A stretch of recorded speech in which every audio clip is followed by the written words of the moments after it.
लाल गुलाब रंग लगाई देती है, पूरा बदन में कलर दे देती है।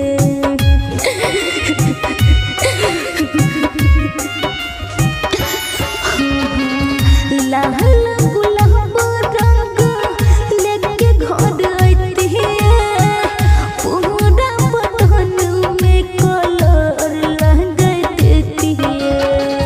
फगुआ माल सबके पिया, घर पे होली आखे लोही लोहे राम। फगुआ माल सबके पिया, घर पे होली आखे लोही लोहे राम। लाग नहीं पिया बाकी पाता, लाग नहीं पिया बाकी पाता। केकरा संग खेलबही अब होली आए राम, केकरा संग खेलबही अब होली आए राम।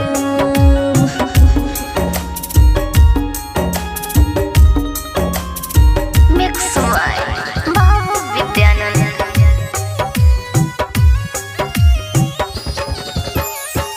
जल्दी साजा पिया छोड़ कब हार हो, संगे संगे मन ले होली त्योहार हो।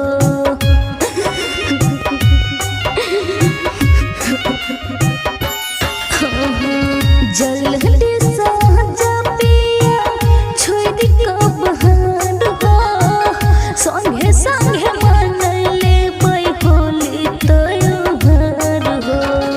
सोना साबिता के पुकार कोहरे छकल जरी कगो हरे राम।